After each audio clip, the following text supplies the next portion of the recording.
Sejahtera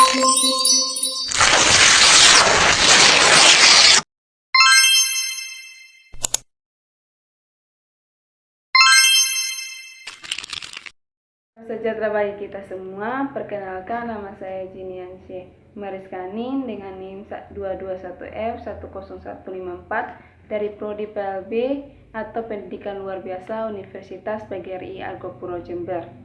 Dengan tujuan saya membuat video ini adalah salah satu dari tugas atau UAS yang diberikan oleh dosen pengampu, yaitu Bunda Tati. Yang saya akan bahas di video ini sekilas tentang tunanetra, yaitu yang pertama adalah layanan pendidikan untuk anak disabilitas netra. Anak disabilitas netra cenderung memiliki berbagai masalah, baik masalah yang berhubungan dengan masalah pendidikan, sosial, emosi, kesehatan, pengisian waktu luang maupun pekerjaan. Semua permasalahan tersebut perlu diantisipasi dengan memberikan layanan pendidikan, arahan, bimbingan, latihan, dan kesempatan yang luas bagi anak tunanetra, sehingga permasalahan-permasalahan yang mungkin timbul dalam berbagai aspek tersebut dapat ditanggulangi sedini mungkin. Artinya perlu dilakukan upaya-upaya khusus secara terpadu dan multidisipliner untuk mencegah jangan sampai permasalahan tersebut muncul yang akhirnya dapat merugikan perkembangan anak disabilitas netra tersebut. Teknik pelayanan bagi anak disabilitas netra. Setiap anak berkebutuhan khusus atau tunanetra, baik bersifat permanen maupun temporer, memiliki hambatan belajar dan kebutuhan yang berbeda-beda. Hambatan belajar yang dialami oleh setiap anak dapat disebabkan oleh 3 hal, yaitu 1. Faktor lingkungan, 2. Faktor dalam diri anak sendiri, dan kombinasi antara lingkungan dan faktor dalam diri anak. Konsekuensinya, intervensi maupun yang diberikan, baik intervensi pendidikan, psikologis, media, ataupun sosial, harus berdasarkan atas hambatan belajar dan kebutuhan masing-masing anak. Pusat dari sistem intervensional dalam tiap kehidupan seorang adalah keluarga. Seorang bayi belajar bagaimana hidup dan menerima kehidupan itu melalui interaksi dalam keluarga. Interaksi seseorang di masa ke depan memperlihatkan intensitas ikatan emosi dan kepercayaan dasar terhadap diri dan dunia luar yang dihasilkan pada interaksi awal dalam keluarga. Saat anak tumbuh dan matang, mereka berubah dalam banyak hal, dan keluarga pun berubah pula. Hal ini berlangsung selama perkembangan seseorang dalam rentang kehidupannya. Jika anak, remaja, atau orang dewasa mengalami disfungsi psikologis, masalah ini mungkin berawal dari konflik yang tak terpecahkan dalam keluarga. Di masa lalu, masalah keluarga, terutama seorang ibu, merupakan gejala interpersonal kondisi emosi salah satu anggota keluarga berpengaruh pada setiap anggota yang lain. Bila salah satu anggota merasa tidak enak, maka hal ini akan mempengaruhi anggota lainnya. Kondisi keluarga dapat dianalogikan dengan kondisi individu dalam keadaan homeostasis. Jadi dalam konseling atau terapi keadaan homeostasis, struktur keluarga ini, anak-anak merupakan emosional produk dari orang tua. perilaku manusia terutama anak dengan hambatan penglihatan merupakan hasil belajar sehingga dapat diubah dengan memanipulasi dan mengekspresi kondisi-kondisi belajar. Pada dasarnya, proses konseling merupakan suatu penataan proses atau pengalaman belajar untuk membantu individu agar dapat mengubah perilakunya supaya dapat memecahkan masalahnya. Prinsip pengajaran pada anak disabilitas netra harus berdasarkan keterbatasan dalam hal keterbatasannya dalam variasi dan luasnya pengalaman dan keterbatasan dalam hal mobilitas dengan lingkungan. Untuk memenuhi kebutuhan tersebut di atas, maka diperlukan 3 prinsip, yaitu 1. Pengalaman konkret. Karena kendala dalam penglihatan, maka anak disabilitas netra memerlukan pengalaman konkret dikarenakan penglihatan yang terbatas. Maka beberapa objek nyaris tidak dapat dipahami secara konkret, seperti objek yang terlalu besar dan jauh seperti gunung, matahari, bulan, serangga, dan lain-lain. Selain itu, anak disabilitas netra juga mengalami keadaan di dalam mengamati benda melalui perabaan seperti zat kimia, api, atau gas yang juga tidak mungkin dipahami secara konkret melalui penglihatan. Untuk memahami hal tersebut di atas, maka diperlukan beberapa teknik modifikasi agar anak disabilitas paham. Salah satu cara yaitu dengan memberikan ilusi atau analogi-analogi yang memungkinkan konsep-konsep tersebut dapat dipahami dengan baik. Hal ini perlu diberikan guru agar anak disabilitas netra dapat mengalami secara nyata dan tidak hanya memahami secara verbalis atau verbal saja. 2. Penyatuan antara konsep. Sebagian besar pengalaman dan pemahaman diperoleh dari informasi visual dan non-visual yang diperoleh dari indera selain mata. Maka dari itu perabaan berperan sangat penting tentang objek yang tidak bersuara. Objek yang tidak harus dipahami melalui perabaan dapat dikategorikan objek yang kecil atau dapat dijangkau oleh perabaan dalam telapak tangan, dan objek yang besar atau di luar jangkauan telapak tangan. Teknik ini disebut dengan teknik perabaan analitik. 3. Belajar sambil melakukan. Prinsip belajar sambil melakukan berkaitan erat dengan prinsip pengalaman konkret dengan praktek berlangsung untuk memahami benda di luar jangkauan telapak tangan. Maka peran teknik perabaan sintetis sangat penting. Dalam teknik perabaan sintetis dilakukan dengan perabaan bagian demi bagian dan kemudian secara keseluruhan dibentuk berdasarkan informasi bagian-bagian tersebut. Sebagai contoh, dalam memahami hewan gajah, anak disabilitas netra harus meraba bagian demi bagian, misalnya kaki, ekor, belalai, tubuh, dan seterusnya. B. Tenaga kependidikan pendidikan yang dibutuhkan bagi anak disabilitas netra. 1.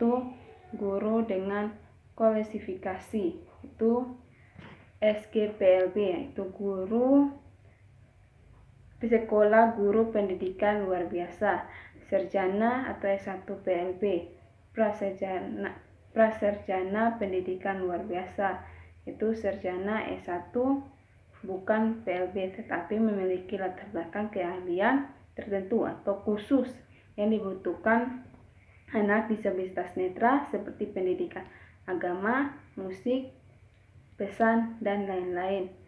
Guru sekolah umum yang diberikan training minimal 6 bulan. 2 adalah psikolog. Psikolog diperlukan untuk mengetahui sejauh mana kemampuan inteligensi anak disabilitas netra dan membantu guru dalam pembuatan asesmen yang bertujuan untuk mengetahui kelemahan dan kelebihan anak, sehingga dapat diketahui apa yang menjadi kebutuhan anak disabilitas netra dalam proses pembelajaran. 3. Dokter mata. Rekomendasi dari dokter mata sangat diperlukan bagi lembaga penyelenggara pendidikan untuk anak disabilitas netra, karena rekomendasi yang menerangkan bahwa seorang anak mengalami hambatan dalam penglihatan adalah seorang dokter. 4. Optometris. Kemampuan penglihatan anak disabilitas netra data diketahui salah satu dari hasil asesmen klinik yang dilakukan oleh optometris. Kondisi penglihatan anak disabilitas netra dapat diketahui melalui laporan hasil asesmen, misalnya mengenai ketajaman penglihatan, lantang pandang, kebutuhan media baca tulis, dan alat bantu yang diperlukan sesuai dengan kebutuhan anak, alat peraga yang diperlukan, dan penempatan kelas.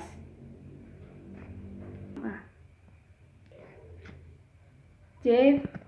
Sekolah Menengah Pertama Luar Biasa atau SMPLB. 1. Kurikulum. A. Pertama adalah program umum pendidikan Pancasila dan kewarganegaraan, pendidikan agama, bahasa Indonesia, matematika, ilmu pengetahuan alam, ilmu pengetahuan sosial, pendidikan jasmani, dan kesehatan bahasa Inggris dan bahasa Inggris. B. Program khusus itu orientasi dan mobilitas dan Braille. C. Program muatan lokal, bahasa daerah, kesenian daerah, atau lainnya yang diterapkan oleh Dinas Pendidikan daerah setempat. D. Program pilihan, paket keterampilan rekayasa, pertanian, usaha dan perkantoran, perumahan, dan kesenian. 2. Susunan program pengajaran. Kegiatan belajar sekurang-kurangnya 42 jam pelajaran tiap minggu. Setiap jam pelajaran namanya 45 menit. Alokasi waktu program umum. Program khusus dan muatan lokal kurangnya 48%, sedangkan alokasi waktu program pilihan kurang lebih dari 52%. 3. Lamanya pendidikan berlangsung selama sekurang-kurangnya 3 tahun. 4. Siswa telah tamat sekolah dasar luar biasa atau satuan pendidikan yang sederajat atau setara. 5. Rasio guru dan murid, 1 guru mengajar maksimal 12 murid. 6. Sistem guru, itu guru mata pelajaran. D. Yaitu sekolah menengah luar biasa, yaitu SMLB. 1. Kurikulum. Program umum yaitu pendidikan Pancasila dan kewarganegaraan, pendidikan agama, bahasa Indonesia, matematika, ilmu pengetahuan alam, ilmu pengetahuan sosial, pendidikan jasmani dan kesehatan, bahasa Inggris.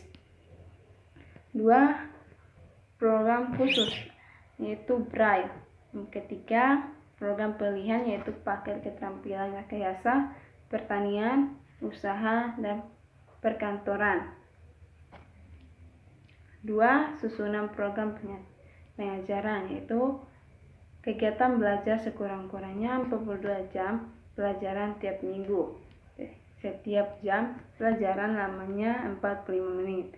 Alokasi waktu program umumnya kurang lebih 38%, sedangkan alokasi waktu program pilihan kurangnya 62%. Lama pendidikan berlangsung selama sekurang-kurangnya 3 tahun.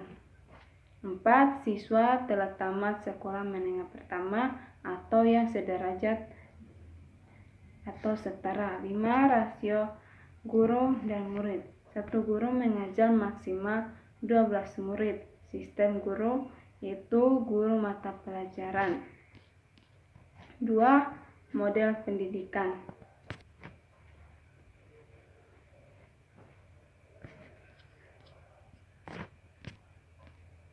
A. Pendidikan khusus yaitu SLB. SLB adalah lembaga pendidikan yang menyelenggarakan program pendidikan bagi anak berkebutuhan khusus. 1. Sekolah luar biasa atau SLB tunanetra, yaitu sekolah yang hanya memberikan layanan pendidikan kepada anak tunanetra. 2.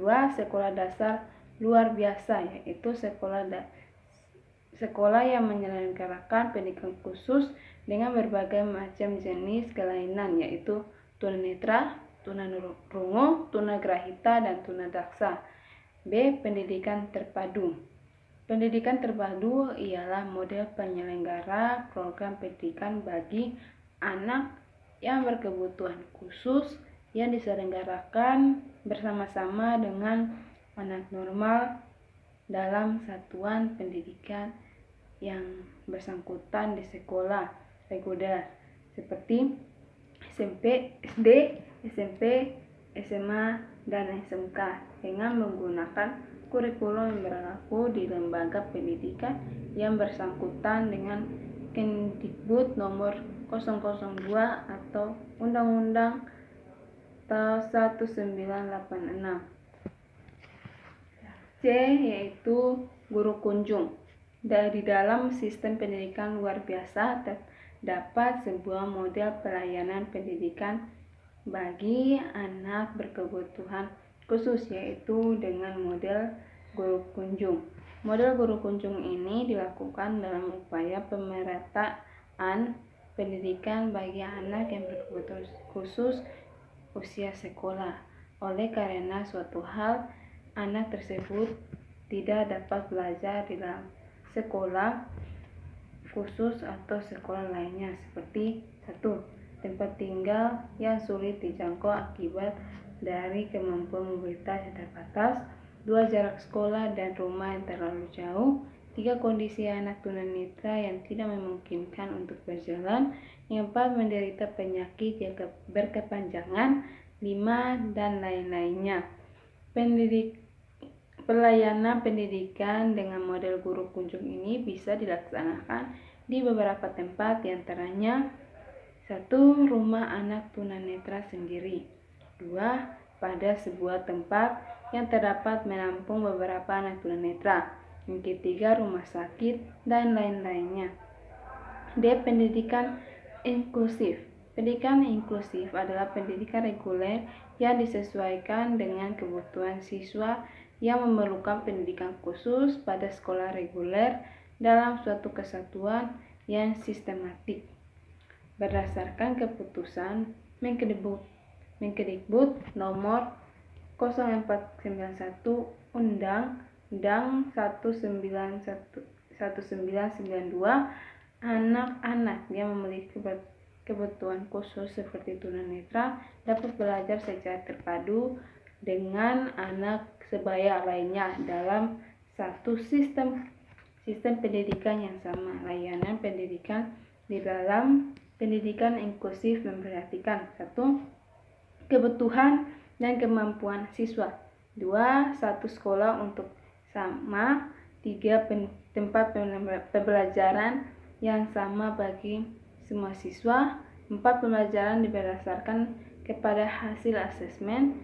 Tersedianya aksesibilitas yang sesuai dengan kebutuhan siswa sehingga siswa merasa aman dan nyaman.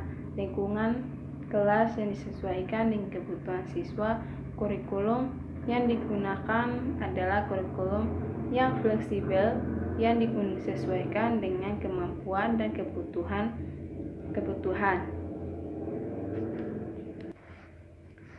Sekian dari perjalanan saya tentang materi di atas. Mohon maaf jika ada salah kata atau kata yang kurang. Sekian video saya. Terima kasih. Salam sejahtera bagi kita semua.